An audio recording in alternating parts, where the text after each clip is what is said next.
This is the Clutch Picks betting podcast presented by ClutchPoints. Like, follow, and subscribe wherever you get your podcasts in English. Great stumbling right off the front end. You know, why wouldn't you want to like, follow, and subscribe to this? You know, I like fun stuff, right? You know. Yeah. This is the podcast where we break down the NFL. We talk about all the different picks each and every single week. Again, name, Clutch Picks Betting Podcast. What I was trying to say off the top there, as you can tell, I'm a little frazzled here on a Wednesday afternoon as we're doing these picks for week 7 of the NFL season. Clutch Picks Betting Podcast is a show. Sheldon Alexander is my name. I should have said Sheldon Alexander. I'm the one with the flow, you know, if I had bars, but, you know, I'm asking a little too much of myself. Yeah, right? I was going to say, that's a lot. I can't even get the first sentence out of the pod. I like fun as much as the next guy, but yeah, let's try to keep it on the tracks here. Let's try. What I meant to say is like, follow, and subscribe to the podcast wherever you get your podcasts. That's Apple, Spotify, and of course, YouTube. Rate us, review us, all that other fun stuff. I am joined, as always, by my guy, the man, the myth, the legend, Mr. Matt Russell, sports betting professional and creator of The Window, available on Substack and via podcast. We are into week 7, my friend. Yeah. How are you doing? I'm good. I'm just trying to get through a Sunday night without getting kicked in the face. Right? We had Giants plus 3.5 on Sunday night, just watching Chase Brown run for glory. My guy needed a touchdown so badly that he just wanted to ruin it for us who are on the Giants, who I'd like to think that was the right side the entire game. And that was obviously following the Pittsburgh-Dallas debacle where, we can mock the fact that, it took Dallas this past weekend against Detroit. But if Dallas was so terrible and so horrendous, then they probably should have not beaten the Steelers the week before, right? Which makes that more annoying in retrospect, right? You're like, how did this Dallas team go into Pittsburgh and win a game on the previous Sunday night, right? So it's like just Sunday nights getting kicked in the teeth and just absolute nightmares across the board. So let's just try to get through a Sunday night game this week. Jets and Steelers. We did talk about the Dallas game last week, and I'll be honest, even though I was on the Lions, I scared myself off because the line went from 3 to 3.5 right before the game. So like laying money wise, I didn't lay as much as I thought, but either way, either way, what I'm saying though is that like there's only one person to blame, one entity to blame for the Dallas Cowboys performance, right? Like, you can't blame the fans. You can't blame anyone who believed in the team. That's just an embarrassment. We'll get to them for sure. The blame radio hosts. Radio hosts are the entity. Yeah, if you leave that to Jerry, right? Tough week. I went 6-8 last week against the spread. Not bad. We'll get to reasons behind that. We're still above board here at 46, 44, and 2 on the season as we head into the week 7 picks. And the reason why I say I find that very interesting is because I try to keep tabs on certain things here. And if you notice the last 2 weeks, a trend is the faves have been coming back strong. A 10-3-1 week against the spread for the favorites last week, which if you follow a lot of what we do here, that's not going to be good for and the fact that I'm even here today seems kind of like a miracle, right? Right. Favorites at 10-3-1. And can you explain that? I know you want to say something here. Because I know you know where I'm going here. Yeah. No, I just want to say, and first of all, like that one is Baltimore closing -7 against Denver, correct. Right? I think that's what we're referring to, right? Which is another favorite that all week was -6.5. So, you probably won if you bet the favorite in that game as well. So, right, when you look at it and you go 11-3 as favorites, and 9 of which were road favorites. Correct. So I didn't even really realize it. Like when we were talking last week, it wasn't like, oh, look at all the road favorites on the board, right? Because I just look at every game individually. Yeah. And then you sit back and you're like, oh my God, yeah, there was 9 road favorites this week. And, some favorites switched along the way to make that number bigger as well. And then that they all just go and cover. And so it's a good thing that we're looking at all these games individually, right? Where you're able to sort of not just blindly bet all home dogs, right? But you're right, like getting 6-8 or 3-5 or 3-6 against the spread, depending on sort of whether you're going all the games or some of the games. On a week like that, where you just feel like an idiot after, I called it Idiot Week on my podcast this week, because it's one of those weeks where you're just like, because there are so many road favorites, right? What is a road favorite? Well, it's a much better team, a team so much better that even home field advantage isn't going to flip from road favorite to, from favorite to underdog, right? So like if you're a 3-point road favorite, you're probably, 4 or 5 points better than the team that you're playing. And in the NFL, that doesn't necessarily mean you're going to win, doesn't necessarily mean you're going to cover. It did this week. And so if you were on the Dallases of the world, or Carolina, or some of these home underdogs that did not cover, you just sit there going like, I'm an idiot, because the better team won in every single game. But that's not how the NFL works, right? Like that's rarely the case. And that's why the first 5 weeks were so profitable for the underdogs. And so it just so happens that it all kind of, the statistical balancing just kind of all came in 1 week to kind of get that favorite record back up to, at the end of the year, it's going to probably finish basically 50-50 favorites and underdogs. Yeah.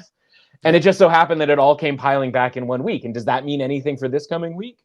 Absolutely not, right? Because It isn't like the market is immediately going to, people will tell you like, oh, with all the favorites winning, watch out because the favorites are all going to be inflated this week. No, the whole point of us having market ratings and following that, pretty closely is understanding where that's going to be the case and where that's not going to be the case based on a team by team basis, right? So if the Bills win, we'll get to them, but the Bills win on Monday night, are they going to get a boost because they're the favorite this week and because all the favorites covered last week? Or are they just going to get a boost because they won on the road against, what was at least assumed to be at least an average team in the NFL, if not above average? Yeah, and that's the important part, right, of what we try to break down each and every week, of what I've learned from doing this with you over the last, what are we at, 4 years now? 5 years, fifth 5 year, maybe, least, something right? like that. But like, I hope that the people that have been listening are understanding as well. Like, this is why you talk about market ratings and what teams are rated. So you're not swayed by the week to week, but it's important. Like when I see a number like that, the favorites being in that number, it's like, okay, just stay in the lane, stay focused on where the ratings are at, and don't get swayed this way or that way, because that's what normally happens to the average bettor, right? You're following the wave. And I use the wave as a joke because, hey, we're riding high and all that stuff. But as I always say, that's the bit, that's the joke, right? For the new people that might be here for the pod, first off, where you been? It's week 7. Secondly, though, welcome. If you're unfamiliar with what we do, I'm going to make a pick, and then we're going to go through each and every single game. I'll make a pick, and Matt comes through with the information and education on where the line was, where it is, and where it could be going heading into game time, which is very important if you've been listening to us talk about one Mr. Joe Flacco the last couple weeks, but we'll get there. Yeah. The hope is you come out on the other side with a much more informed pick. I try to play the role of the viewer. Sometimes Matt convinces me to change my pick, and other times I foolishly don't listen. But that's the joke. That's the bit. That's the show.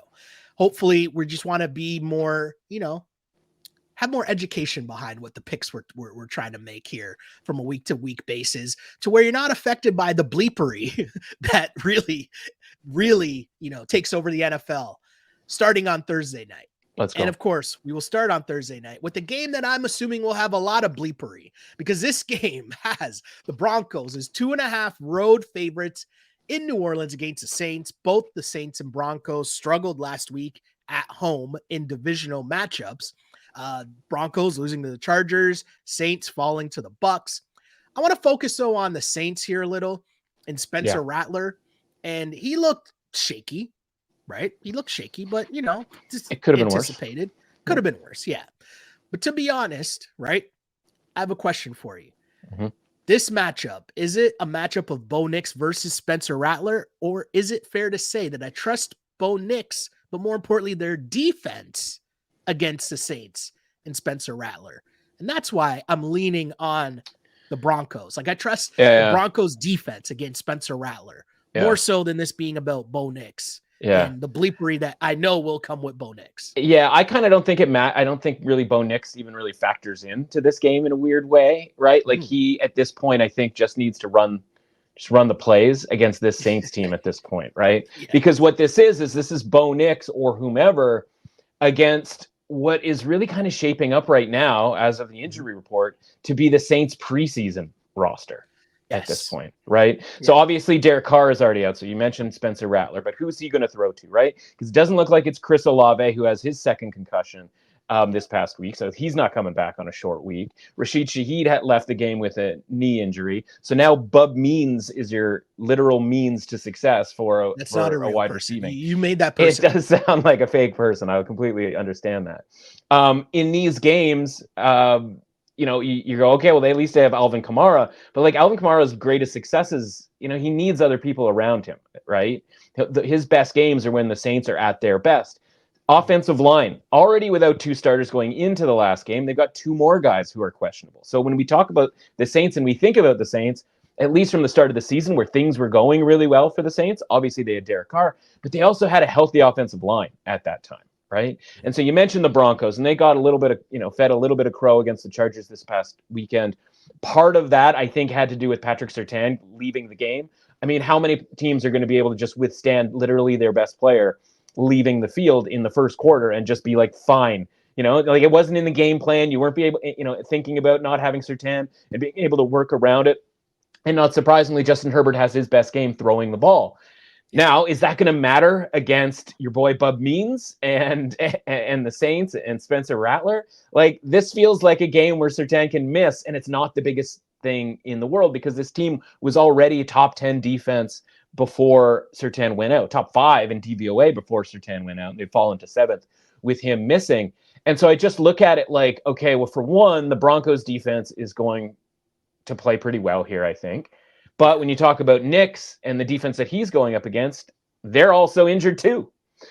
Pete Werner has been out for the last 2 games against Kansas City and against Tampa Bay. And it is a bleep show on defense for the Saints, right?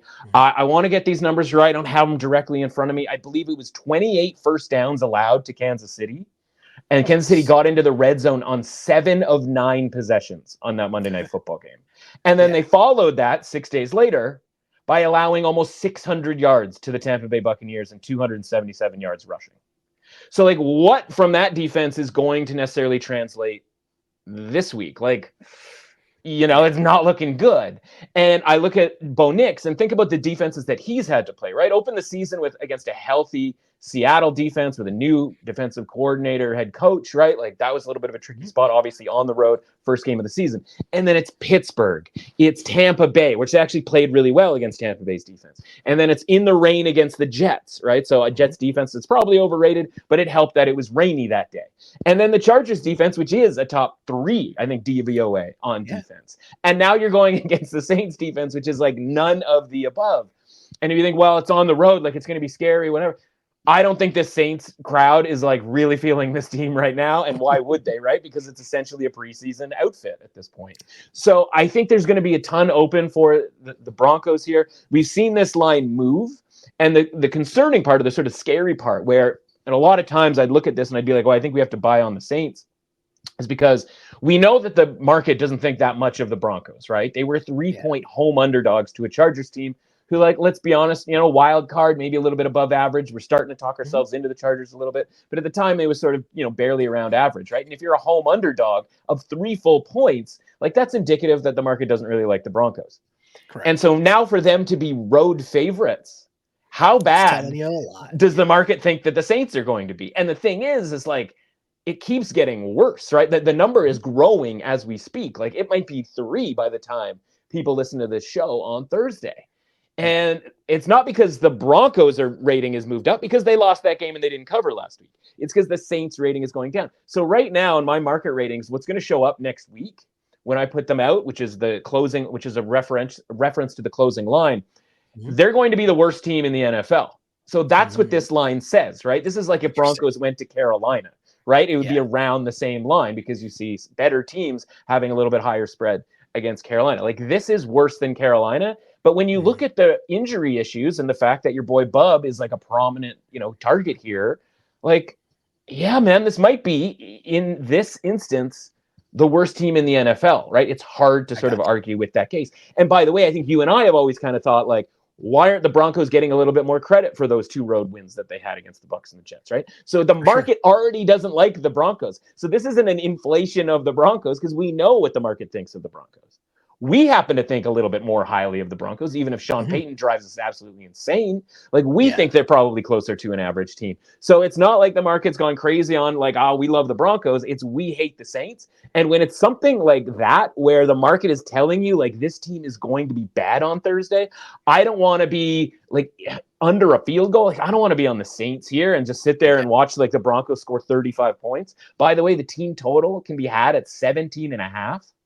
For the Broncos. Like, to me, that's an incredibly low number against this defense with the way that the Saints defense has been playing lately. And by the way, like, might be out a couple of more guys that we haven't even mentioned. Like, I think that's a really good play. I'm going to be on a dangerous, frankly, amount of Denver Broncos offensive props come Thursday night. I like it. I like the Broncos here. And the other part is I'm in a weird pool where you have to start 2 QBs a week. Sure. I don't know if I talked about this on the pod, but I'm explaining all this to say I watched a lot of Spencer Rattler last week because I had to start him. Injuries. I had 2 QBs on bye. You got to start 2 QBs. So Spencer Rattler was in there for me. I say all that to say I watched a lot of that game, and he can't make reads. He can't make like NFL reads, right? Like happy feet are there. He's missing wide open receivers on like a lot of plays, and that'll just take time. Right. That'll take time. But he ended up throwing for like 220, 230 yards, but he had 2 successful plays, right? That were legitimately good plays. One was literally, I think, the first play of the game, obviously a clearly scripted play, 25-yarder to Jawan Johnson, his tight end. And then another one was a full, broken down coverage where your man's Foster Moreau was loose in the secondary for a 47-yarder, which he didn't even score on, despite the fact that it was a full-scale breakdown in coverage, right? And like when you take those like 70 yards of offense out, that was basically on script and on breakdown by the Buccaneers. Like, after that, it gets really, really grim. Really, really grim indeed. Broncos -2.5 is the pick there. And the note here, speaking of really, really grim, we move over to London. And the Patriots. I was ready to put a live bet down on you saying, speaking of really, really grim. Like, that was the easiest money I could have ever made in my life if you could live bet. We've done this before. This isn't our first rodeo. This isn't our first show. No. We've done this before. You stole my line, really. But yeah, go ahead. I was going to be like, speaking of. Yeah, sorry. Go ahead. Patriots at the Jaguars. The Jaguars in their fake home, or maybe it's their real home, as their 5.5-point favorites, which I'm like, okay. Might be Doug Peterson's real home shortly. Might as well just get himself a flat in downtown London town. Right? Like, I get what they're trying to do here, putting this game blatantly in the Vegas zone. And I know it started off at higher and people have been betting down the Pats. But this is weird. And I'm nervous about this because, again, Vegas zone. But Drake May, I feel like I saw enough to make me believe he's a little more spicy. He adds a lot more to the Pats offense. And I feel like they should be able to move the ball, whereas the Jags remain to be the Jags. And I don't know if spending an extra week in your crappy season away from home in London helps or hurts the situation. Like, will it be better for your camaraderie or worse? I don't know. But I do think that 5.5 points for the Jags versus anybody is too many points at this stage. And I've seen enough from Drake May to be able to take the 5.5 points here. Yeah, it's the standard anybody rule, right? When it's like, this is too much against anybody. You mentioned that like the line used to be higher because this is one of the games, as with all the international games and a lot of the biggest games of the year, where this line gets, created back in like May, right? Because it's it's a London game. What's the spread going to be? And this was Jacksonville -6.5. And honestly, based on where we thought of Jacksonville, like we didn't think that highly of Jacksonville per se, but like their rating was certainly higher than it is now. Higher than it is. Well, definitely. How could it not be? Right. And the Patriots, obviously, we've always just kind of thought it wasn't going to be, very pretty. Right. And for that to only go down 1 point from then to now, like, to me, doesn't seem like enough of adjustment. Right. Like, we saw the Jacksonville Jaguars. Right. And the thing that I took away from that game was like Doug Peterson at halftime, that halftime interview, while still like the same cliches you hear from everybody else, that guy was beat. That guy was beat at halftime, and that game wasn't even over. I think it was like 14-3 or something along those lines, right? They could have still come back in that game. And what happens in the first drive? immediate fumble, immediate give it back, like on one of their best plays of the game to Evan Ingram, immediate fumble to give it back to the Bears, and it was over from that point on, right? And so it's like, yeah, okay, like, all right, you get essentially a vacation to London. Like, would you want to hang out with a bunch of people that you don't really like on your vacation? Like, no. And it seems like none of these guys really like each other, right? And I'm like, I think Trevor Lawrence needs a haircut. I don't think Doug Peterson would be headed back on the flight if it wasn't for the fact that they were playing a second game. So, like, kind of nice for him to get an extra check out of that. Like, that's pretty cool. Now he's going to get, his money's guaranteed. He's going to get paid. We don't have to cry for Doug Peterson when he gets fired after the Patriots win this game, because as strangely as like losing by 3 touchdowns was last week, like the Patriots vibes were like sneaky high. They're like, all right, like we're scoring touchdowns, like we're doing some stuff. The defense, by and large, is pretty dreadful still. I mean, again, a lot of this stuff is like based on injuries, but the fact that Drake May can move and get out of the pocket, and he had a couple of turnovers in that game. There was one interception that like it looked like it literally like went off of one guy and then like stuck in the mask of another guy who was like being blocked like 15 yards away from the play. Like you just were sitting there going like unbelievable bad luck. And then he also had a strip sack fumble, which in that instance was his fault and the offensive line's fault, but it was right after a face masking call that did not get called. That was blatant. It was on the ball carrier, huge right swing in the middle of the hole. Huge swing in that instance, right? And so you just go alternative universe. Maybe that face mask gets called, and maybe that ball doesn't stick into another guy. What again felt like another guy's face mask, like it was glued to it. So I think things were a little bit better than the scoreboard indicated. Going down 14-0 to the Texans is not a good recipe. I don't think they're going to go down 14-0. I think we saw the absolute best of the Jags offense in that first drive against the Bears, and all they got out of it once they got down to the red zone was a field goal. Yeah. Again, at this point, like we talked about it with the Colts, and they won that game barely. Like, why are we betting on the Jags as a favorite when they can't even win games? Yeah. All facts. That's an easy 5.5. Like I don't know what you could have said to convince me to not be on the points here. Yeah. So I appreciate how the Jags are going to come in starting now. And it's like, what? Like, no, stop it. And and it's worth mentioning that the market moved from when we talked about that game last week from Bears -2.5 to Jags -1.5. And so the idea, like, you can go back and listen to the podcast. Like, the idea was like, wait a minute, like, how are the Bears favored by this much? And then the market came in and said, you know what? They shouldn't be favored by this much. Yeah. Now, everybody was wrong, because absolutely the Bears should have been favored by that much. But that's kind of the point here, right? Where this only comes down a point from where we were this summertime. Like, what are we hanging on to here with the Jags, right? Is it Trevor Lawrence's hair? Is that what we're hanging on to, like Trevor is? No, man. Like, tighten it up. Let's be a professional and let's get out there and like get it together. And honestly, I don't see that happening. Maybe he needs a Sirianni cut, but we'll get to him a little later. First, we'll get to a big boy matchup, a Super Bowl rematch, kids. The Chiefs at the San Francisco 49ers. Niners favored by 1.5. And I can't lie, right off the bat, this just brings back bad memories. Because right as I think that I'm over the Super Bowl, in CMC driving for the Super Bowl win in overtime, and that's after all the chances the Niners had to be up big. Yeah, I'm still not hurt. I'm still not hurt. That's what I keep telling myself. Yeah. But anyways, still not over it. The point is CMC driving for the win in OT, and guess what? They couldn't close. They had to settle for a field goal, which sums up the Niners offense this season as well, as they still can't close and continuously are settling for field goals.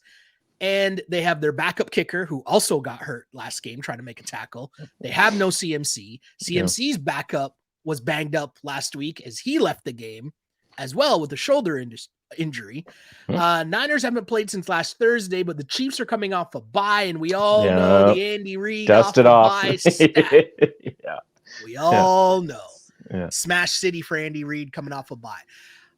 The one thing that has me hesitating here, I'm on the Chiefs plus 1.5. Anytime the Chiefs are going to get points, most often than not, I'm going to be on that side, other than the Super Bowl. But again, I'm trying to forget about that. Anyways, please. The one thing that has me pausing here, is the Chiefs looked so good in the last time we saw them. Yeah, and it's like their first game with no receivers. Rice is gone. Blah blah blah. And all of a sudden, Juju Smith-Schuster looked amazing. Like, their offense didn't miss a beat at all. In fact, it might have looked better than it had for the whole season. is that possible that with a bye week and a full week to prepare for the Niners that they can maintain that? Like, because to me, I'm like, I can't really be trusting in Juju, like for real, right? Like, what's happening here? I'm on the Chiefs, but like, yeah, it's more about the Niners injuries and the Niners just not being ready. Whereas Mahomes is just showing us that no matter what, they just get stuff done and just win. Yeah, I like your Niners in this game. I think the line is a little high or a little low, and I think a lot of that might be the Andy Reid bye week thing, which I think has sort of tapered off since there was a point in time where it was like he's won 10, 12 straight or something along those lines.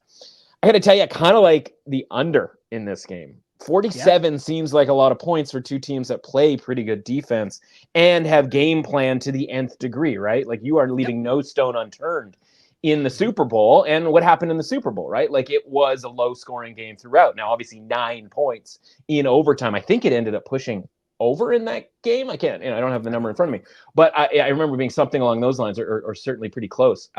So yeah, I like the 49ers in this game. I think there's obviously that circle the calendar, element to this game. Like you can call it a revenge angle, all of that sort of stuff.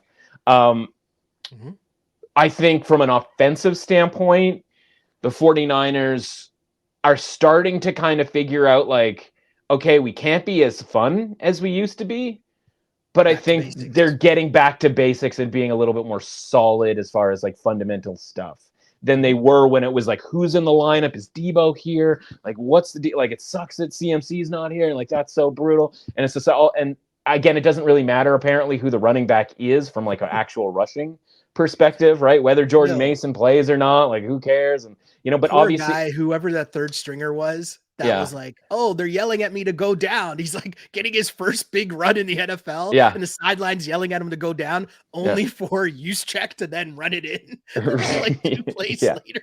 It's like poor guy, man. Like what the hell? Led the game in rushing too, by the way. I don't even know what the odds were on that, but those like deep in the recesses derivatives, like who's going to lead the game in rushing? Like you have all these options, right? Even down to like the Charbonnet and obviously Walker on Seattle. And then this guy comes out, Garendo from Louisville comes out, and he has the most rushing yards. But yeah, so no, it's not. And again, I think that the bye week thing is sort of it's one thing when the other team doesn't have a bye week or isn't on your same rest level. The 49ers having played on Thursday, not a full bye week necessarily, but again, on your bye week, a lot of these guys are leaving, right? Like they're going on vacation, like they're taking off. They're not just sitting there like practicing throughout their bye week. Touring New York with Taylor Swift. Yeah, right. Exactly. Like they're at Yankee games, for example, on Monday? I think that was. It's Monday or Sunday. So it's like, okay, like I don't know that bye week is necessarily all that big of a deal because these guys just have to dust off the game plans that they've had for each other. And I think the 49ers are a little bit more into this game than necessarily the Chiefs would be because, again, from a standings perspective, we talk about it all the time. Chiefs lose this game, they're 5-1, still undefeated in the AFC. I was just going to say that. NFC games like don't really matter, right? Like this is just a chest puff out type of game. And when the Chiefs finish the season 14-3 and like have the AFC's number 1 seed, that one loss or one of their 3 losses or whatever it's going to end up being at San Francisco, it's not really that big of a deal to them. Whereas San Francisco doesn't want to just hand back everything that they earned by taking back first place in the NFC West last week, right? So bigger game for San Francisco, obviously evenly matched teams. From a rating perspective, the Chiefs took a pretty big boost. Obviously, coming off of the bye week, I think has a lot to do with it. I don't think beating the Saints has that much to do with it. You mentioned the offense looking better against the Saints. Well, I just told you what the Saints did from a defensive perspective 6 days later, right? So, like, how good could that have possibly have been? So, yeah, I like your guys, and I don't think it's going to be hard to talk you into the switch here. Because you see the flag. The flag is being waved. The pick has been changed to Niners at 1.5. And this is what I like about the pod. This is what I like that we get to do. We get to talk things out. Get to try to come out on the other end and understand. And listen, that was one thing I talked about heading into the Seahawks game last week was the Niners just need to get back to the basics of just pound the ball, run the ball, play defense, and you'll beat the majority of teams in the NFL by just doing that baseline thing. Yeah. And you still have weapons like Debo. That play Debo made on a kind of a duck that Brock Purdy loft up there. Right. But playmakers make plays. Yeah. Well, and the Niners still have more playmakers than the Chiefs, right. even without CMC. And worth mentioning, right? Like people were excited after Brandon Ayuk had that big game against the Cardinals, and we talked about the idea that the Seahawks might not be a great matchup because he's going to get Devon Witherspoon against him, in that game. I think he only got a couple of catches, right? Which had the under in that, but like I think he's still like capable, right? Like I think he's still good. Like it's a better matchup for him. Like I think he's still, that excitement that about Ayuk being sort of back in the mix that he was against the Cardinals. I think that can just translate to this game versus like being worried, like he only got 2 catches in that game. Like I don't think that was a big deal, right? I think that was matchup oriented against the Seattle Seahawks. Yeah, and I'm interested to see Kareem Hunt in his second week going up against the Niners defense. Clyde Edwards-Helaire may be back in our lives. Like it's just a rotating carousel over there, and it's unbelievable. So, I mean, you're right though. The biggest point you made though that had me swaying was the Chiefs can lose this game and nobody's bothered. Nobody's like, is it that shocking that the Niners would be like, hey, Super Bowl revenge? No, not at all. Sure. Yeah. I like it. We go on to another pretty big game. I'd call this a big boy game as well. The Texans on the road in Green Bay to take on the Packers. Packers favored by 2.5 points. I really like the Packers, man. You've convinced me from the start of the year about the Packers and just where they'd be, and watching Jordan Love since he's returned get better and better in each week. He looks like he's back now, right? Like a big win last week against the Cards, who they have their own issues. We'll get there. The Texans, they also won last week. Mixon was back. He looked good. That was against the Pats. So I'm not really ready to say like the Texans are who we've been told they are since the start of the season. Even though their record is 5-1 this year, that's winning games, not talking about spreads. And what we do here is we talk about spreads. Bottom line is, in this big boy matchup, I just think that the ask here for the Texans going on the road into Green Bay, that's a big ask there. And I like the Packers and where they're at right now. So give me the Packers. I'll lay the 2.5. Yeah. So I'm going to say a couple of different things and they're going to sound sort of contradictory, right? So thing number one is this is green light go time for futures on the Green Bay Packers, right? They are, I think, 20-1 to win the Super Bowl. And when you start comparing that around to the other teams that are a little bit ahead of them or at the same price as them, I think they're a far better team than some of those. And we talk about coaches and these coaches screwing things up all the time. We never talk about Matt LaFleur because you know what Matt LaFleur does? He puts a good offensive game plan together, depending on who he's got available to him, whether it's Jordan Love or Malik freaking Willis, right? And he makes decisions year to year that address needs, right? We need more wide receivers. We don't want one wide receiver. They couldn't have gotten rid of Aaron Rodgers fast enough because they knew what they had with Jordan Love. The defense wasn't very good. Guess what? Defensive coordinator, bye-bye now. And now they go and they find Xavier McKinney, and he literally catches, gets an interception in every game that he plays.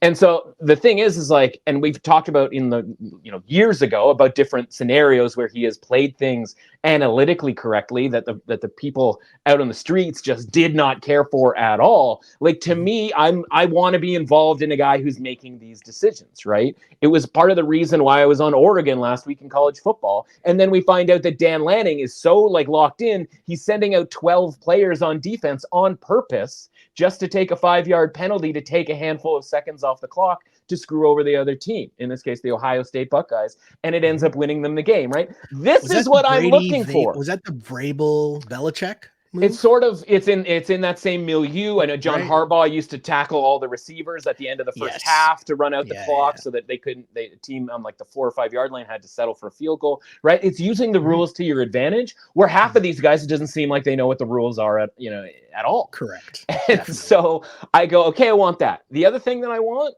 speaking of guys who I don't think can win the MVP around someone who has worse odds, Jordan Love at 25-1. You got your Baker Mayfields in there, your Jared Goffs, your Kirk Cousinses, things of that nature, who are all shorter than Jordan Love. There is one guy in the NFL who has more pass touchdowns than Jordan Love. And Jordan Love missed 2 games. That one guy happens to be Baker Mayfield, which is wild to think. But he's literally second to Baker Mayfield in passing touchdowns, and the man missed 2 games out of 6 that have been played so far this season, right? So let's keep this thing going. And the other thing is, right, you got a showdown game here with the Texans, which you are favored to win.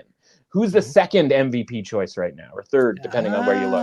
CJ Stroud, right?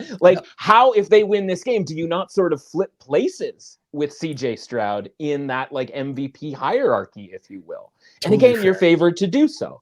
And so they also have, I believe it's a very winnable game in the next game. And then I believe they have the Detroit Lions at home in 2 weeks. So they're about, and then they go on their bye. So they're on this stretch where if they win the next 3 games, they're 7-2 headed into the bye. Come talk to me and tell me what the odds are if that is the case, right? For them to win the Super Bowl and for Jordan Love to win the MVP. So I think this is the last sort of stop on the train here for the Packers to get on before things get pricey. Here's why I think that's the case from a price perspective. The individual market rating and how point spreads are made and all of that sort of thing, we are at a new high for the Green Bay Packers, right? So the new high in the market rating up into the 60s, where you and I had talked before the season, they're in the 57 range, that sort of second or, third-ish place, depending on your division, kind of a wild card, essentially, a rating area. Now we're into the, low 60, 63 right now. Mm-hmm. And so it's like, yeah, I feel that way. That's why I've been on the Packers the last couple of weeks, because I felt like they should be in the 60s or in the mid 60s. Well, now they're there. And what do? Right? Because you have Green Bay minus 2.5 up there, and we're in that sort of zone where it's 2.5, but you have to pay a lot for the 2.5. But if you want the 3 with the Texans, you got to pay a lot for that, right? So, you have to get into the alternate spread or, depending on what book you're looking at and what they have lined there. Because there hasn't really been a point all this season because of the Texans' love where the Packers would be 3-point favorites in this game. They are now. So by nature, we're supposed to look at this and go like, sell high. Is it time to sell high on the Packers? I don't want to, because listen, I'm sticking with the idea that like, I like the Packers. I like the Packers from before the season started and have been looking to buy them and opportunities to buy them. And that's what happened in the last couple of weeks. And I just mentioned the futures, and I want to be sort of selling the Texans. Now, the thing that I haven't liked about the Texans, a lot has had to do with the fact that Joe Mixon has not been playing. And so the fact that he comes back and he is this, and I can't believe we're saying it, but like he is this huge difference maker for the Texans offense. Now, again, that's based off of facing the Patriots and the Colts. So, you know what I mean? Like we need to calm down a little bit with like the Joe Mixon is like the key. That's to the important. universe, it's important. Right? Notes. Yeah. Yeah. So like, I guess like if I haven't bet it, if I bet it, it's like, if I had to bet it, I should say, like, I would want sort of the +3 with the Texans just based on like math. Numbers and values and whatever. But because I feel the way that I do about both teams, like to me, this is just a stay away. And I'll be cheering for the Packers to win this game because of those positions that I have on the Packers now. And listen, I don't throw around Super Bowl futures like willy-nilly. Like I rarely have more than like one. And this would literally be my first of the year. Like that's where I'm at right now. And part of that has to do with the Aiden Hutchinson injury and downgrading the Lions and all that stuff too. Don't get me wrong. Like there's more than to this than just the Packers. But yeah, man, I think the next 3 weeks can really change the viewpoint of the Packers. And you can see it's already started in the marketplace by this number. Yeah, very interesting stuff here. And I'm right there with you in terms of Packers at 2.5. But once we start getting into 3, if that touches 3, I'd be more likely to take the points with the Texans. That's just how razor sharp the lines are here with this game in a big boy matchup. Another pretty good game here. And I probably should have just went to the NFC North game and kept it there. But before we get there, we'll go to the Seahawks and the Falcons. Seahawks on the road in Atlanta. Atlanta is 3-point favorites. Seahawks some much needed rest as they haven't played since last Thursday. Tough loss to the Niners. Now they're getting 3 points versus the Falcons. And I like taking the 3 points here. Sorry. I like having the 3 points with the Seahawks in this one. Sure. Despite the fact the Falcons have won 3 straight games.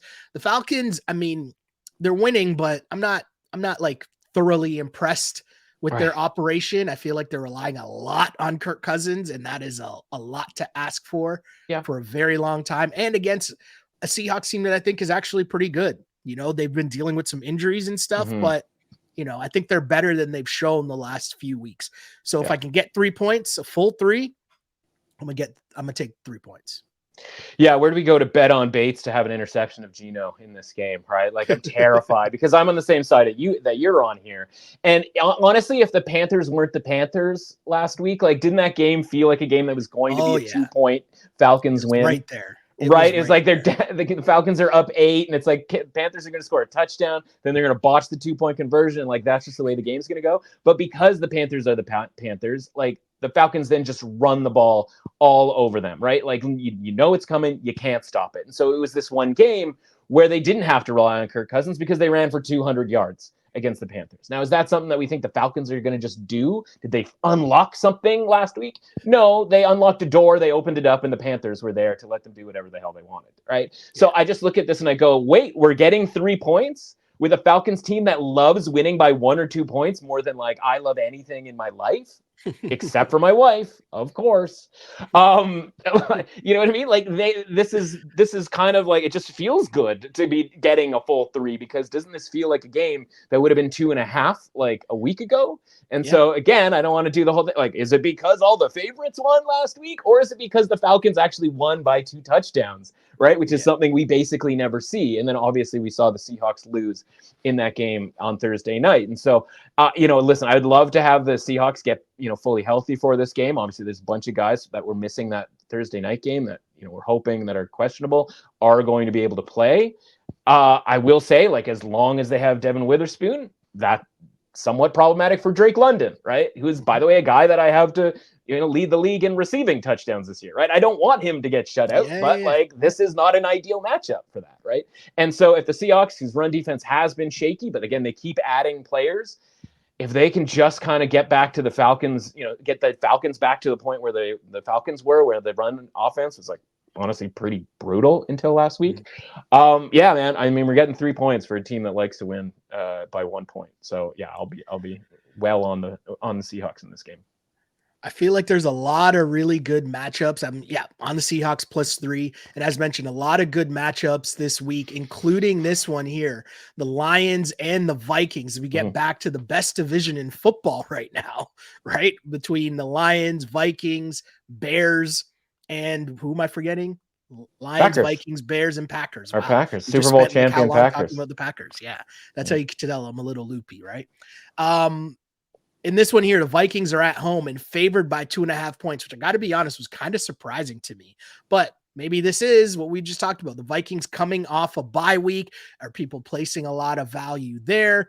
Even though one could argue, did the Lions have a bye week last week against the Cowboys? Right. As they just laid the smacketh down as you've ever seen the smacketh down laid on another squad, to the point where they're pulling out, receiver plays with O-linemen.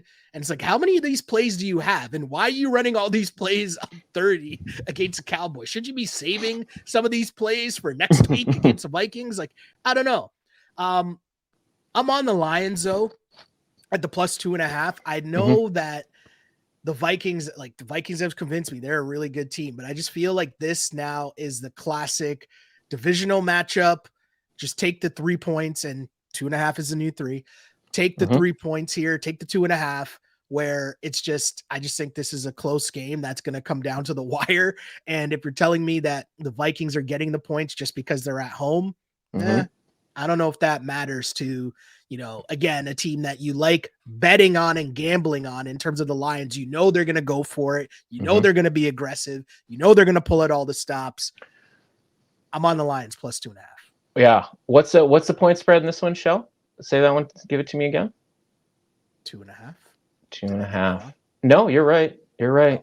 2.5, eh? Yeah. 2.5. I know what you're up to. Everything that you said is absolutely correct, right? Close game, divisional deal, right? Let's get this thing teased up, right? This is Tease Town, USA here. +8.5 for the Lions, right? I will absolutely dare the Vikings to win this game by 9 points or more, right? Yeah. And obviously there's kind of reasons not to like the Lions, because obviously the Aiden Hutchinson thing is going to bring some questions into the mix here, right? Like, what's the Lions defense going to look like against Kevin O'Connell on, just Geppettoing everything? Was that the guy's name who was doing the, anyway? I think so. Geppetto was involved. That's a person. It's not a person, but that was a guy. I think he made Pinocchio, maybe. I don't know. But yeah, was he the puppeteer? Anyway, Kevin O'Connell, future coach of the year. We'll have stats. Check that out. Yeah, we'll have the control rooms on top of that. Yeah, I think we'll put it this way, right? Like the Vikings, their rating, like it keeps pushing. It's blown through like the top of their range that we thought from before the season, right? Because like what did people have the Vikings before the season started? Like somewhere between 35 and 55 was their range. Well, then we moved it to 40 and 60. Well, now this line indicates a 65, right? Because we saw the Lions rating last week, good enough to be 3-point road favorites against the Cowboys.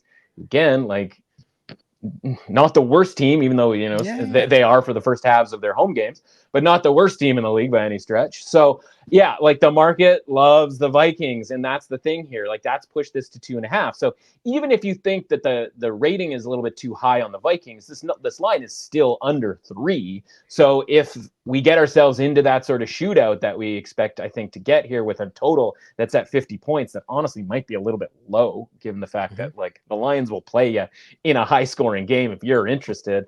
I am also a little bit concerned, right? Brian Flores against Jared Goff, like there could be some confusion created there, and you might get kind of the quote-unquote worst version of Jared Goff. But even with all of that, I think the line being a little bit high, that just if it means it's the difference between this being a pick 'em or a 1 point, point spread for the Vikings and 2.5, and that means we can get this thing out to 8.5. That's where I think the value is, right? Because I don't think there's a difference necessarily between 2.5 and 1.5 from a point spread perspective, right? Like if the Vikings covered the one, they're probably going to cover the other, right? And so I don't know that, and you're not necessarily getting a ton of value on the Lions because again, they could lose by 3 and you end up losing. That's why I want to tease this up, right? Because I feel like we're getting almost like an 8-point teaser for the price of a 6-point teaser, if you know what I mean. Yeah. Yeah. No, I got you. Right there with you. And I understand the language you speak of there. We go on to an interesting game. I can't call it a big boy game, or I guess it's a big boy game for the NFC East. You had the Eagles traveling to New York, or I guess New Jersey, to take on the Giants. Sure. The Eagles are 3-point road favorites in the Saquon return game here. I'll say this off the front end. Nick Sirianni strikes me as a dude that is going to feed Saquon over and over and over and over again to give him every opportunity to have that matchup. Like he seems to be the players type coach that wants that. And I get that. I will also say that's probably what they should be doing because of who their quarterback is, but that's a story for another day. Whoa. Here's the thing. The Giants, I just feel like at this point where the Giants are at, I like knowing what the Giants are versus I have no idea what the Eagles are. I'm going to be honest with you. I watched them last week against the Browns coming off a bye, and like that's what you could muster against Deshaun Watson. Like, I mean, 9 points is way too high of a spread. We talked about that last week, and I get that. But you still shouldn't squeak by a 3-point win or whatever it was against the Browns and then be talking trash to your fans after the game and then try to hide behind your kids, use your kids as a shield for the media. The worst dude ever. Yeah. Yes, the worst.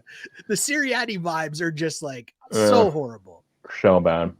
All of that. I will say my biggest thing is I hope Neighbors comes back because maybe Neighbors gives the Giants a little extra juice because my man Steve Slayton's doing all he can, but he needs some help.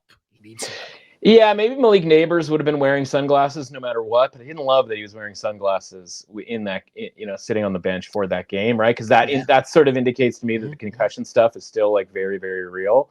And you don't know with concussions, right? It's like it literally is like it might be a day or two, or it might be like a month or two. And the fact that he's missed 2 games already is like really kind of concerning because I think we all really liked watching him play. And it'll be interesting to see, as it has been the last couple of weeks, where is the line? Where is it going relative to the Malik Neighbors thing, right? So we had Seattle where it was like, he's going to get ruled out. The line's going to go to 7. We're going to bet on the Giants. Didn't need the points because they just won anyway.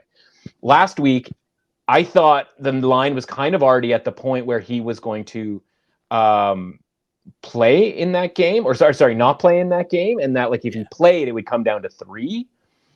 I don't really know what this line necessarily means because I think when we're talking about the Eagles, we don't really know what to do with them because their market rating, with all their guys healthy back, right, Smith, Brown, and Johnson, was made up. right? That's why the line was 9, because we didn't know how far down to go with the Browns. We didn't know how high up to go with the Eagles, because they hadn't actually done anything to deserve it other than get healthy. And Smith makes a big play for a touchdown. Brown makes a couple of big plays, touchdown, and the long play at the end of the game that those of us who happen to be betting on a long reception from A.J. Brown really enjoyed. So we don't really know like what the number is supposed to be, and that's kind of the tricky part. So where I have to kind of rely on here, and maybe this is kind of last call for alcohol type situation. We talk all the time about key players that aren't quarterbacks that, like, if they're out of the game, then a team rating has to change, and it probably isn't going to, because people don't get that worked up about this position or that position. Mm-hmm. Giants tackle Andrew Thomas is that guy for me, right? They've changed their offensive line from last year, where like obviously they got Daniel Jones like just destroyed, and then everybody who came in after him was getting destroyed on a regular basis. And so they made a bunch of changes to the offensive line. But one of the things that they got was Andrew Thomas back from being out, I think it's like week 5, week 7, something along those lines, and for the rest of the season. And Andrew Thomas is now out for the season with what looks to be around like a Liz Frank injury right to his foot. I do not love Daniel Jones. I don't love Daniel Jones without good offensive line play in front of him. And I don't love the fact that like his best player in front of him protecting him is now out. And the line has not moved on this news, right? This line opened 3. Where was it last week? Last week it was Philly by 4. So the Giants play on Sunday night probably helped their cause a little bit from a rating perspective. And the Eagles, as you mentioned, not dispatching of the Browns with ease. By the way, maybe don't try the 57-yard field goal when Myles Garrett is on the team, on the opposing team. Maybe try, a Hail Mary, right? Like, I don't know, maybe a little bit more safer. I don't know. If that play doesn't happen, maybe we're having a different conversation about like how the Eagles sort of looked, right? I guess is sort of my fundamental point there, right? So if I think that this line should probably be 4, because either the Andrew Thomas injury should have more of an effect on it, or maybe there's an overreaction to that Eagles game. You mentioned they come off a bye and they have all these guys back, but it was also their first, a couple of those guys' first game in a few weeks as well, right? So again, like that's what I mean by last call here, because like, it's a road game, but it's like not really that far of a trip, as you mentioned, right? Like to New Jersey, like it's just not that big of a deal from like a travel perspective. They're more than familiar, more than successful in New York, like on the regular. This is a game that the Eagles have to win, and have to win in a significant way. And 3 is fine. Like we get the push if they only win it by a field goal, but like I said, last call for the Eagles here. If they can't win this game, like it's sell mode. And honestly, I don't know if Sirianni necessarily makes it to next week if they don't win this game. Yeah, I'm here with you. I'm going to switch the pick here with the Eagles. And the main reason, like, I like everything that you said there. And I also think just the thing that matters here, I feel like this is a team that will rally around Saquon here.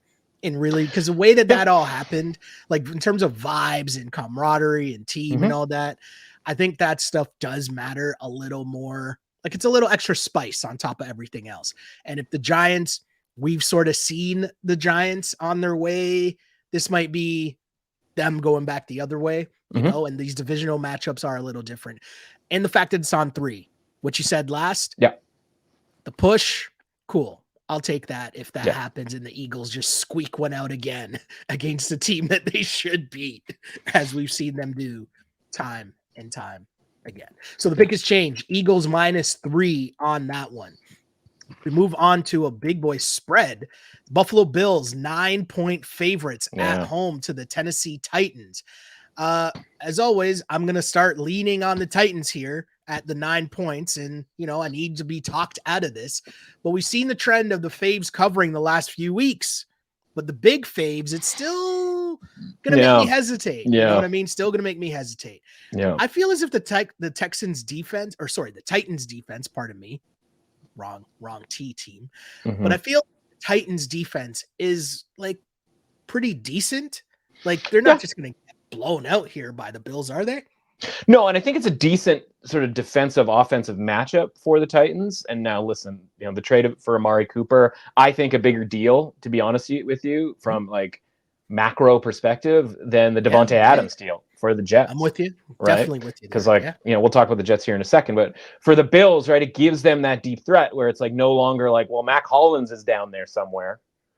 Like, cool, like that's an alarming amount of Mac Hollins like in the red zone, and Mac Hollins like the guy's on his like 11th team, right? Like let's be serious. There's relying on Josh Allen, and then there's just getting absolutely ridiculous.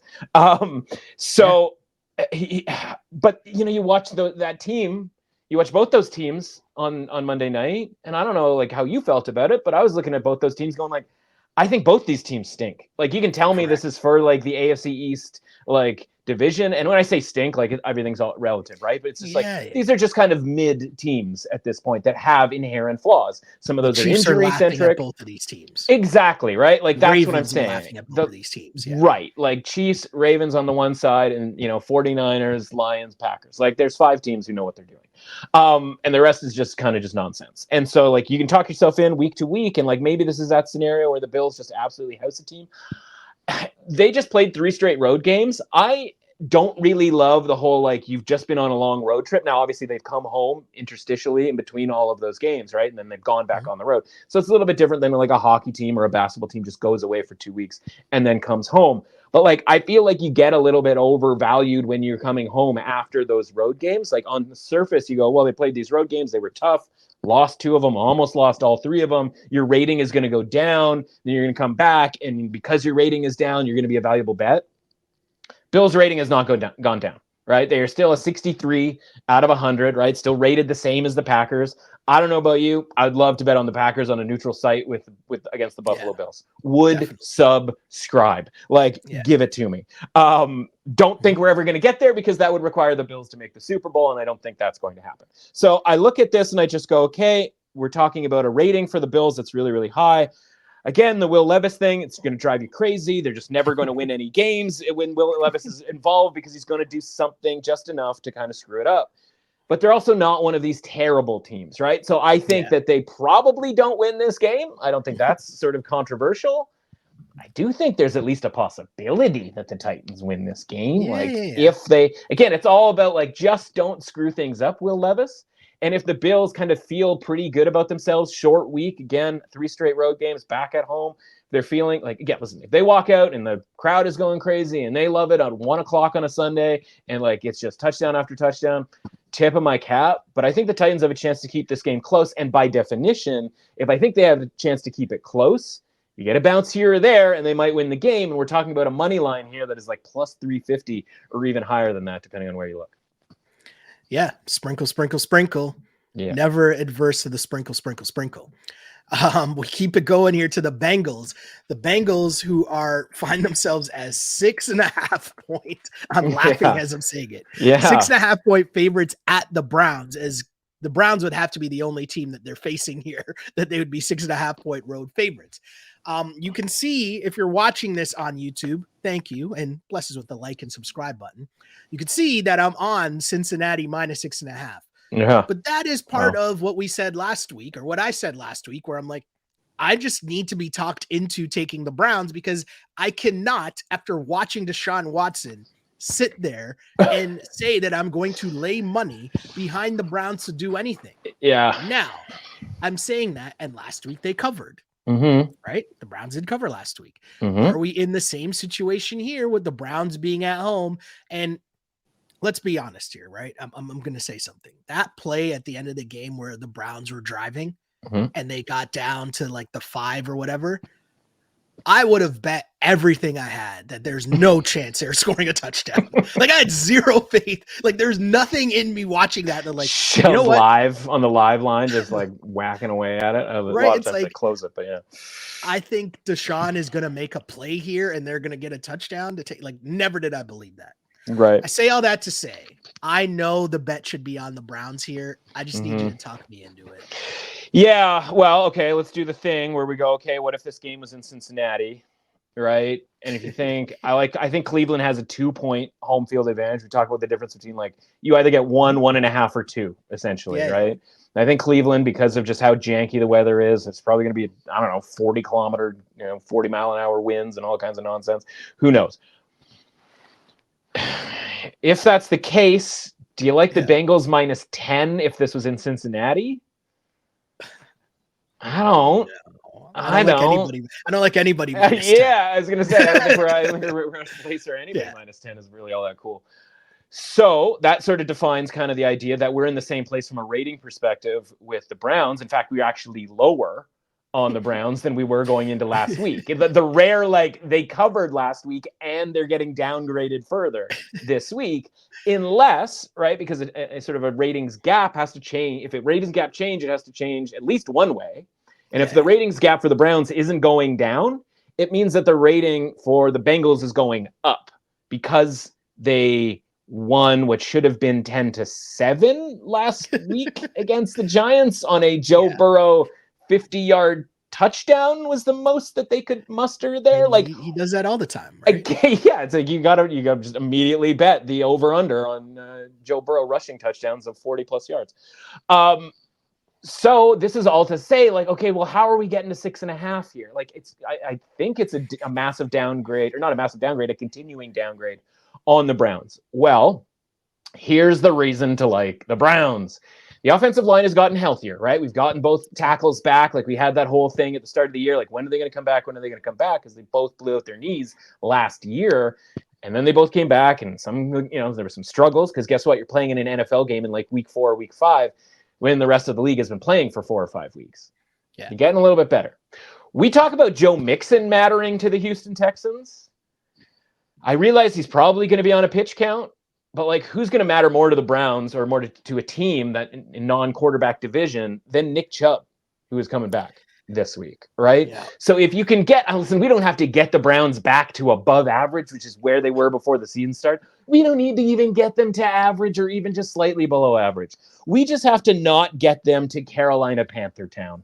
And that's where they're being rated right now. And you mentioned like what team could possibly be, a 6.5 point underdog to the Bengals on the road. The answer is not even the Carolina Panthers, because they were 4-point home underdogs, right? So you have the Browns going beyond Panther Town, right, into 6.5. Like 6.5 and 4 is a pretty big difference. And again, it's all based on the fact that Deshaun Watson stinks. And Deshaun Watson absolutely stinks. But a lot of guys in this league stink. And a lot of guys stink and still cover a number like this, including Deshaun Watson last week on the road against Philadelphia. So, yeah, obligation, you have to bet the Browns. And I got to tell you, based on what I've seen out of the Bengals so far in the last few weeks or this entire season, wouldn't be shocked if the Browns just won this game outright. So I'll say this. The pick has been changed. The flag is out.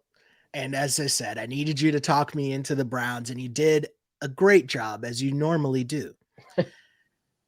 This being a divisional game matters, right? That's just a normal thing. Divisional, home dog, all those like tick. Stefanski has a long history of success against the Bengals as well. Yeah, that stuff matters.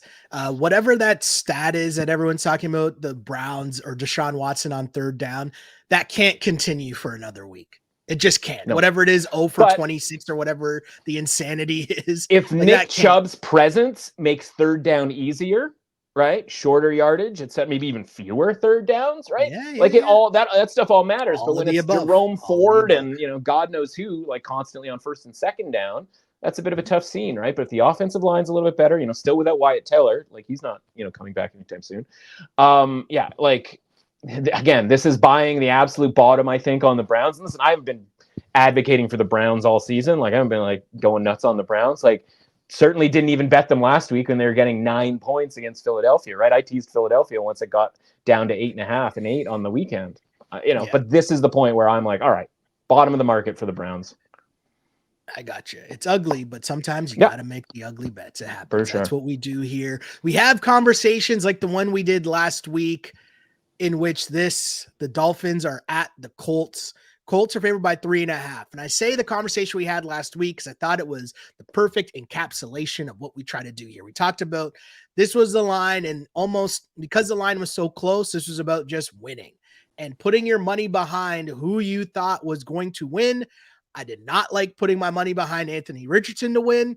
And so when the game popped up, Adam Schefter came on my TV maybe 20 minutes before or a half hour before the game started and said that Joe Flacco was starting. Guess what? I was betting on the Colts, and that Sure. line actually moved to Colts plus 2.5. I think that's what it ended up Well, it being. was 2.5, and then it didn't move. I was like, oh, we're going to head back to pick them. And I was like, nope, we're still here. Actually kind of drifted towards 3, right? I think you could get a pretty, I mean, an expensive 3, but a 3 nonetheless. But that's what I mean. We're here and we're talking about things on Wednesday. And if you're paying attention and you understand what we're talking about, hopefully that helps you too on a Sunday morning like it helped me. But now the Colts are 3.5 point favorites. Yes. Going against the Miami Dolphins, who are coming off a bye. And I'll say this much, okay?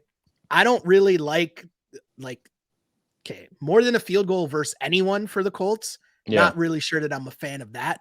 But I would like to say, if Mike McDaniels is even a sliver of who we're told that he is, coming off a bye, you need to come up with everything you can for the last week that you've been off to make Huntley comfortable enough to come off a bye and cover 3.5 points against the Colts. So I say all that to say, long-winded, I know. No. Dolphins plus 3.5. Cosign all of it. We sort of, we went into that Dolphins game 2 weeks ago against the Patriots, right? And we said, if you have any dignity, any pride, right? Like pride should be enough to get you to beat the Patriots with Jacoby Brissett as the quarterback. Yeah. And it's funny, right? The Patriots have another like opponent that just needs some pride this weekend. And like, again, we've been waiting for the Jags pride for a while now, and it hasn't really happened.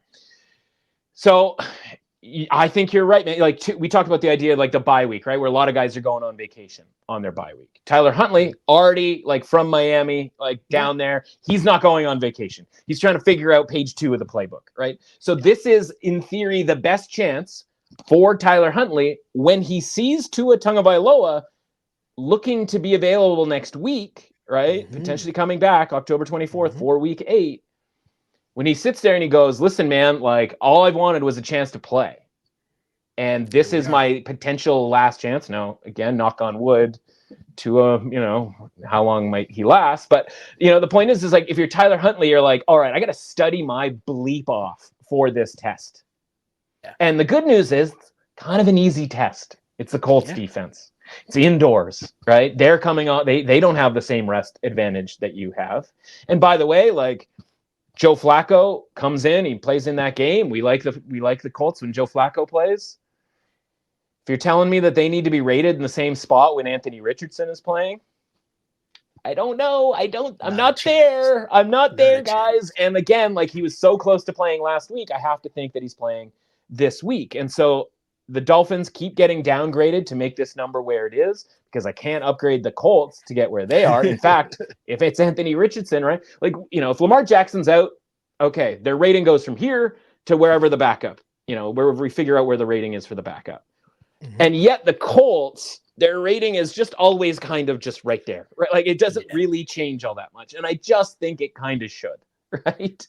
Because they're just so different I mean, just from structurally, they're just so different from just as a player. So yeah, we're getting over 3 here. The Dolphins, they probably watching that Monday Night Football game going, these are the teams that are going to beat us for the AFC East. Right. Like we can catch them. All we got to do is win this week. We get Tua back, and like now we go, right? Like you got to talk yourself into this stuff, in a lot of ways when you're an NFL player. That's what it's about. Yeah, man. So I'm right there with you, and I think again, so we challenge the pride of the team. I'm now challenging Mike McDaniel. You've had more than enough time, my dude. More than enough time to get this offense figured out. And again, from a Dolphins perspective, I didn't think Tyler Huntley was particularly bad against the Patriots. I was concerned because I thought the rest of the team was particularly bad. And so like, it's now everybody, right? Like Tyler Huntley's running out of excuses. Mike McDaniel's running out of excuses. And the team as a whole is running out of excuses because they can win this division if they just get their bleep together. Whether that's the case, I don't know. I'm hoping they win this game. They get Tua back, and then we get to bet against the Dolphins next week. That would be perfect.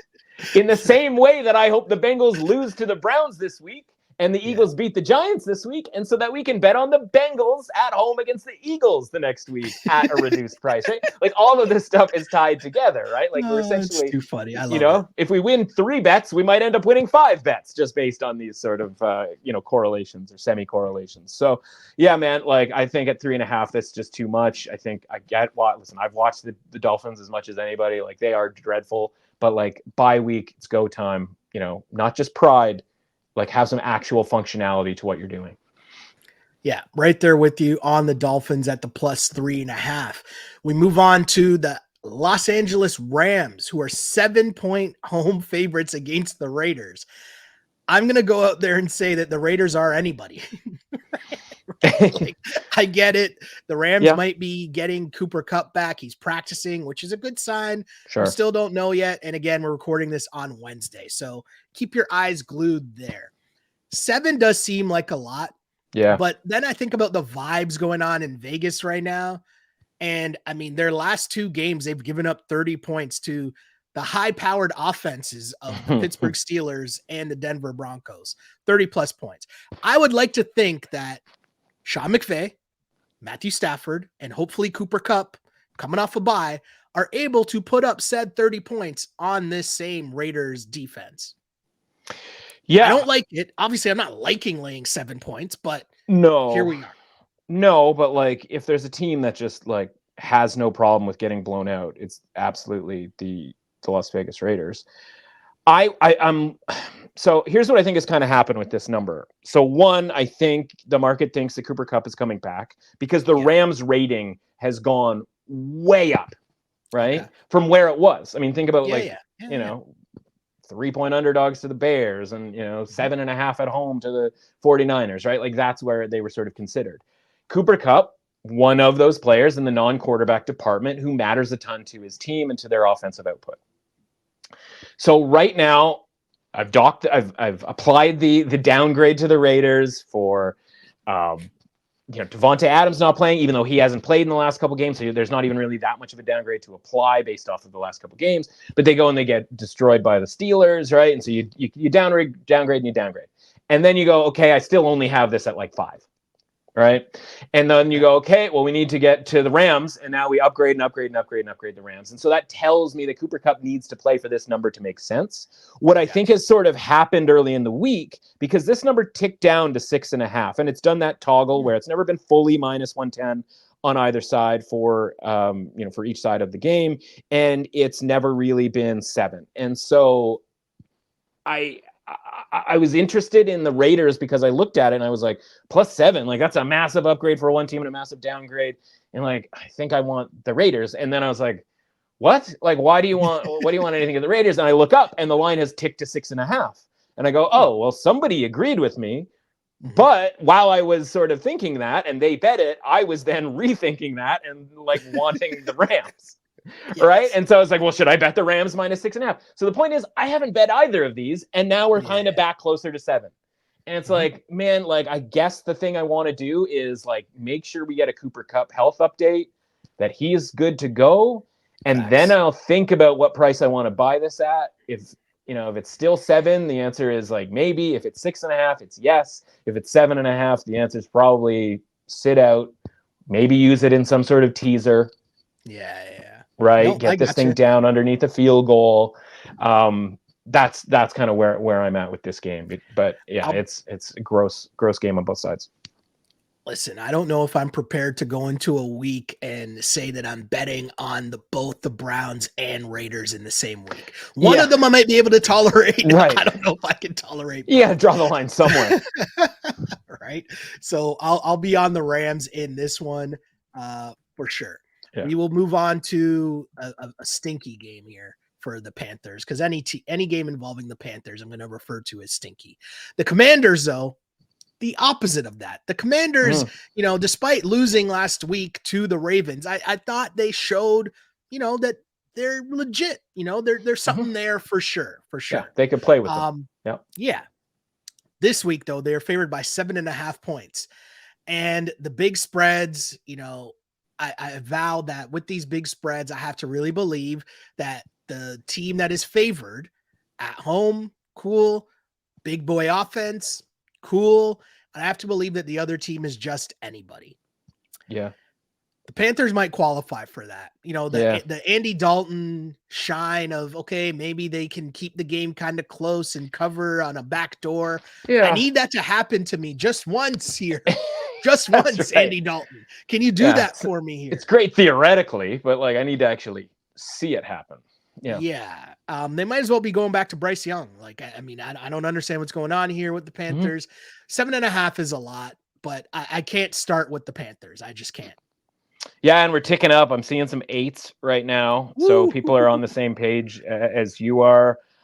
I'm of the opinion that the Commanders defense is such that I do not want to be laying that many points against anyone. And Jonathan Allen tore his pec this past week. And so that the thing that we like about the Commanders gets that much weaker, unfortunately. Right. And so my argument would be, Andy Dalton was moving the football against the Falcons, and they could absolutely backdoor this, and the Commanders' run game, touch and go, from time to time from a running perspective. I think they're going to get Brian Robinson back for this game. All of that is to say, I just don't want anything to do with this point spread. Guess what we're doing? Remember that Lions teaser leg? Please. Yeah, we're gonna knock this thing down under 3 and hope the Commanders win this game by a field goal or more, which I think obviously is more than likely. I mean, at this point, based on all the Panthers chasing that we've done with trying to get another, money line upset since that Raiders game, would the irony would not be lost on me if they just went and won this game, because the Commanders, it would be hilarious. We're sort of waiting for the letdown for the Commanders, which is the other element to this game, where it's they keep, we didn't downgrade them off of last week. Right. We didn't bring that rating down because, again, they hung around with the Ravens. Mm-hmm. But again, we haven't seen them laying 8 points yet this season, and I don't want to do that. I don't want to do that. So let's knock this down, tease it with the Lions, and take our chances. No, I got you. It's an interesting one there for sure. If we're talking just straight up numbers, though, I'm gonna lay the 7.5 and just hope that Andy Dalton can be Andy Dalton. Whatever that means, right? Yeah. We move to Sunday night. If I'm betting on the Panthers, I'm hoping Andy Dalton is being Andy Dalton, right? Because he's keeping teams in games, and yada yada. Yeah. So. I know. I'm being a jerk. We move on to Sunday Night Football. We got the Jets as 1.5 favorites in Pittsburgh against the Steelers. I can't believe I'm on the Jets. Another Jets primetime game. I'm surprised at myself for being on the Jets here, and it angers me that I actually had McAfee up on the TV, and they're talking about the trade, and they're talking to Aaron Rodgers, and then Devontae Adams pops up behind him, and I'm like, these guys are such clowns. Yeah, straight clowns. You guys got embarrassed last night, and now you're trying to trick me by, oh, hey, look, hey, everything's good. Good vibes. It's like, no. I just watched you guys shit the bed on Monday Night Football in a must-have game at home to the Bills. Yeah. And Aaron Rodgers throwing Mike Williams under the bus, which is cool, and then trying to pretend like he didn't do that. But anyways, all of this to say, I don't know why I'm on the Jets. I think I just have a disdain for the Steelers offense, even though they did the thing last week. They did well, cool. But I think I just have a disdain for the Steelers offense and needing to rely on them to do anything. That's a tough part here. I need to be talked into the Steelers here. Well, I don't know if leading with looks like Russell Wilson's going to start is hey, let's talk Shell into switching his pick. Hold on. Why are they doing this? Okay. If you watch Justin Fields closely, he's not good. He's not good. He's not good at playing quarterback. But he is dangerous, and he's not injured, so they could put him out on the field there if they have certain scenarios where a running mobile quarterback, 3rd and 1, that kind of thing needs to be sort of deployed. And that's if they, and again, they're being still pretty coy about the whole thing, but I think they're losing some players on the team because they're not throwing the football well, player being George Pickens for one. Mm-hmm. I look at the way that Pittsburgh wins games, right? We watched Najee Harris have his biggest game of the season against a run defense last week in the Raiders. And I also watched a gentleman by the name of Ray Davis have a massive game against the New York Jets. And so I go, could Najee So did I, and it was the move of the season in our league, and I'm glad I get to be invited to the gala to pick up my trophy for move of the season, even when my team eventually fails and loses. Yeah, can Najee Harris be Ray Davis? I'd like to think that he can, and this number has changed because of interest in the Jets. And so, Shell, we get to play everybody's favorite game, fastest growing game in all of sports, what this team should be rated, right? And where would you have the this Jets? line moved by that much right now? Where? I just noticed that. Hold on. Every time, did you mention the line change here? Well, what the Jets line is now? I did not know that. What do you have right now? I see it at 2.5 for the Jets. I did not see that this morning when I wrote that all in. Right. Yeah. Depending on where you're looking and what time of day it is and whatever. But like the point is this opened Pittsburgh -1. Yeah. Can I say something? So, Can I say something to you? Sure. Can I say something right now? I don't of mean course. to interrupt you. It's your show. I don't mean to delay this. No. There's no, like, I don't know why. And maybe this is just optically, but you could tell by what I was saying that I was not really buying the Jets like heavy here. Like this was an easy one that I'd be able to be talked into. And I don't know why the point makes such a difference to me, like optically, like that shouldn't really make sense going from 1.5 to 2.5. Right. But I feel like if this said 2.5 from the get-go, I would have been on the Steelers. Yeah. No, that's fair. And I a lot of times I'm sitting there on Sunday. I mean, that Bears Jags game last week. I was like, if this was just Jags -1, -1.5 all week, we would have been on the Bears because we wouldn't have had that whole conversation about why are the Bears favored in this game. We would just like the Bears as small underdogs, right? Like that's the tricky part of doing content on Wednesdays and Thursdays and then actually seeing the games being played on Thursday. But luckily, this gets to happen earlier in the week, right? So we get to see people liking the Jets. And so that brings us back to America's, fastest running game here. Shell, where do you think the Jets should be rated? We know the system, right? 150 is average. They're average. Average. They are an average football team. Even with Devontae Adams, you're going, they're still an average football team. Give me a number. 52. The current rating that applies here that has them as a 2.5-point road favorite is 63, the exact same as the Green Bay Packers. What are we doing here? Right? Devontae Adams, I mean, he's awesome, but he's also 31 awesome. And, you talked about the McAfee appearance. Like, how old did Aaron Rodgers look on camera? They're like, listen, he's a year or two younger than me, but like my dude looked so old in that picture. And again, I didn't play a football game the night before in the NFL, so like we'll give him some grace there. But like, watch him play. The ball is coming out quick, which is better than Zach Wilson era Jets, but it also means he's afraid to get hit, right? He doesn't want anything to do with getting hit. And he, good for him for saying that wasn't a roughing the passer call on me, like, and being the martyr. Yeah. It's like, yeah, we know, man. And like, cool for you saying that, but I don't remember you going over to the referee and declining the penalty, right? Like you were doing, but isn't that just this whole BS thing? Isn't it all just like bells and whistles? And guess what? Devontae Adams is at my house right now. Oh, hi, Devontae, come on in. Like this whole thing is orchestrated. It's been orchestrated for 2 years now. It's all about Aaron Rodgers. The Packers are better off for not having to deal with it. And Woody Johnson doesn't know what he's doing. And like, I'm not stumping here for Robert Saleh by any stretch of the imagination, but like the whole thing is just a messed up deal. And we expected the best effort out of the Jets on Monday.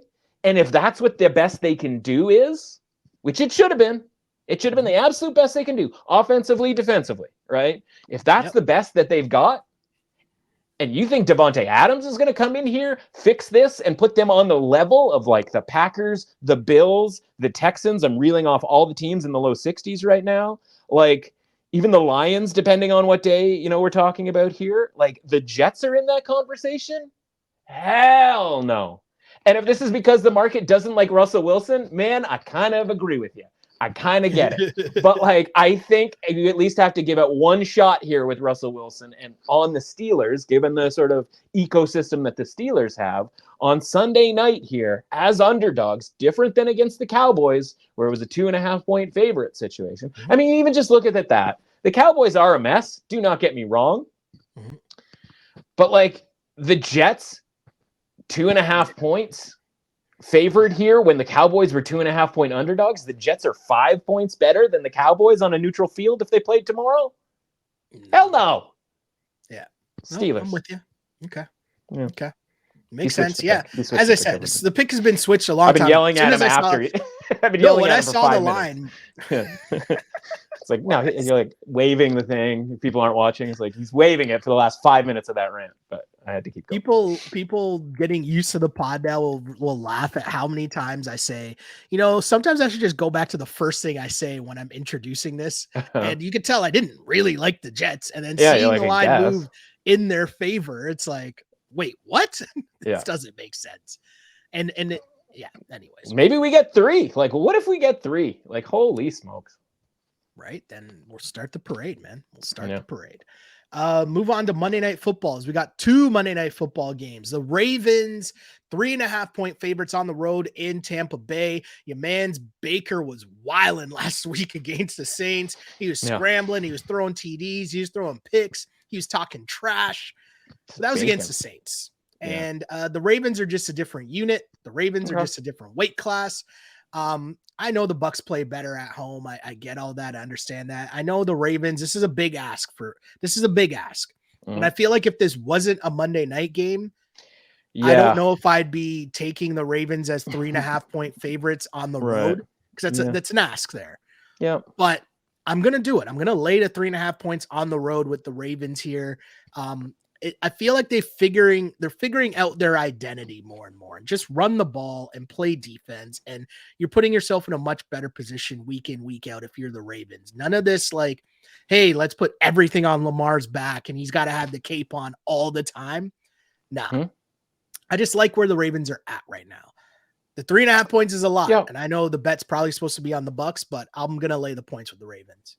Yeah, listen, I would feel better about this too if this wasn't a night game. I would feel better about this if it wasn't that, like, the Ravens go and they win this game and you're like, well, now Lamar Jackson is 204 against the NFC in his career. And you're just like, I still don't know what that means. Like, it's such a random, sub-sample where it's just like, I have to think that's just kind of random nonsense. It doesn't actually mean anything. So I'm on the Buccaneers here, plus 3.5. And here's why. Like, we've been talking about the idea that the Ravens have to have this letdown game, which they have been prone to do, right? And whether that's a fourth quarter against the Raiders. By the way, the Raiders beat the Ravens. What happened in our lives? Maybe Devontae Adams is worth 4 or 5 points. And so, they go on there and they have that big game against the Cowboys, right? And then Bengals game is a huge game. And like this game is a huge game. And that game, and like, again, if this wasn't a Monday night game, you'd be like, this is a massive letdown spot, right? Where it's like, what do we care about playing the Buccaneers if this was a 4:00 game or a 1:00 game on Sunday? So, like, that's bothersome to me a little bit because we like the Ravens in primetime, mostly at home, admittedly. And we like the Ravens against the NFC, though we don't really know why. We just know that it's a thing. So again, I've got 2 things there where, like, well, usually it's a home thing for the Ravens in primetime, and I don't really understand the NFC thing. So I can't really bet on those things or prevent myself from a bet off of those things. What I believe in a little bit more is the fact that a letdown kind of has to happen here. They've got the Browns coming up in the next week, and while that doesn't look like a tough game or whatever it looks like, it's still a division game where it's like you got to just win that game to kind of hold serve with the rest of the division that we think is going to win those games, even if I think the Bengals might not. So at 3.5 here, I'm on the Buccaneers. I also don't love that Baker Mayfield won a football game last week. Like, I don't, chip on your shoulder Baker is obviously my Baker that I prefer. But I do kind of like that he almost screwed that up to the point where they almost didn't. And it's weird to say a 51-27 or whatever game that was. He was wilding last week. He was just wilding. I don't know if, like, maybe he doesn't even know that he was in an NFL game last week. And it was just like, I was just playing street football, and like things got super weird and whatever, we won, right? It wasn't like nobody believed in us type game for Baker, which is the ones that we really don't like to come off of when he does that, when he has those big games after everybody sort of talks a lot of bleep about him.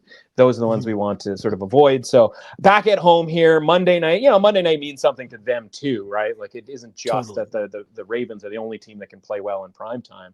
So from a rating perspective here, I think the Buccaneers are fairly rated as this just kind of slightly above average team. That's totally cool. And then the other thing with the Ravens is, like, they're the only team in the 70s. from a market rating perspective. Mm-hmm. Yeah. There hasn't been one until basically like last week, right? And you know, obviously the Ravens were kind of being sold early on in the season, and they've, like you said, have proven that they've, you know, can step up to play the big boys. But again, I'm going to need them to prove that they just win every game, right? Like regardless of the spot, regardless of the situation, regardless of the opponent. So if the Ravens are rated in the 70s, my initial instinct is to kind of fade that when I think the other team is rated fairly, and I think the Bucs are rated fairly as slightly above average. Yeah, it's a good spot for the Bucs for sure, but you know my love-hate, more so hate relationship I have with Baker Mayfield. So yes, whatever I need Baker to do, he will do the opposite. So take that right. for whatever it's worth. I am on Baltimore -3.5. Our last game of the week, another Monday nighter here. The Chargers road 2.5 favorites here in Arizona. This should be a home dog pick for the Cardinals. I know. And this even feels to me like it would follow the zigzag nature of the Cardinals that I speak of each and every week. And last week we saw the bad Cardinals, which means this week we should see the good Cardinals at home and on Monday Night Football. But the one thing that has me hesitating, the one thing that has me hesitating is that my overall belief in Harbaugh and just the stability that he has brought to the Chargers, where I know what I can count on from the Chargers. They're going to run the ball, play solid defense, and you trust Justin Herbert to be able to make when some necessary, plays, complete some third downs when necessary. They're not out here wilding. Not anymore anyways, right? That's old Chargers, not Harbaugh Chargers. So that's the one thing. And when it's less than 3, I kind of feel more comfortable in taking that, like the known commodity versus the I don't know which Kyler's going to show up from game to game. Totally. That's why stability. That's why I'm on the Chargers. Totally agree. I don't have a ton on this game. I just totally agree. Under a field goal, I'm not worried about the home field element to this. This isn't a situation where it's like the Cardinals against a team that has like wild fluctuations. I just don't think the Chargers are that this season, right? I don't think they're going to be able to like beat the teams that are better than them. I just think they're going to beat the teams that aren't as good as them. And I think this is an example of that. And I think Justin Herbert, right? We finally got to unleash him a little bit, at least for the first half against the Broncos last week. By the way, a much better defense, a much better home field advantage in that game. I'm not positive that the Broncos are worse than the Cardinals, right? And yet yet they are rated better than the Broncos are. The Cardinals are rated better than the Broncos. So yeah, for me, this is the Chargers here. Again, we've had a hard time trying to figure out what the Chargers rating should be because of the newness of this version of the Chargers. We almost can't believe that they're actually a stable franchise, whereas the Cardinals are anything but stable. And I'm going to connect another thing to next week, right? Would love the Chargers to win this game. Would love Miami to win against the Colts. And then we can bet on the Cardinals to beat Miami next week because Miami is the type of up and down, what are we going to get type of team that we want to play the Cardinals as underdogs with, right? Getting Tua back, that kind of thing. We could have some nice little underdog money line parlay leg there for the Cardinals next week. But would prefer them to lose this game, Miami to win to set that up. So a lot of stuff happening in week 7 to set up for week 8, knock on wood. Yeah, definitely lots going on as we close out this week 7 of the NFL season, and 2 Monday nighters again, a London game again, lots of football all the time. It's that time of year. I had to turn on the heat in my house because, starting to get chilly this fall. Hate to hear that. But I know, right? It's tough one. It's tough one. Grown man problems, For sure. But yeah, in between now and the weekend, or I guess even Thursday when games are going on, where can the people find you for all of the great content that you bless the spaces with? Yeah, man. Over at Substack.com, The Window, sports betting podcast, articles, best bets. We got Thursday Night Football, which is going to, like I said, a heinous amount of props that are going to be in that article. So you don't want to miss that. Substack.com /@mrussauthentic, or like I said, just type in The Window, sports betting, all those whatever search engines you need to into Substack.com, or go to the Twitter feed @mrussauthentic on Twitter. Everything that I write gets tweeted out there, X'd out through there, whatever we're calling it these days. So yeah, impossible to miss. Come check it out, and everything is free. Come ride the wave, as a handsome man once said on this podcast. I feel like it's still called tweets, right? I think so. I think so. I'm doing it. I like the day that I say tweets and people don't know what I'm talking about, like that's when I'll stop.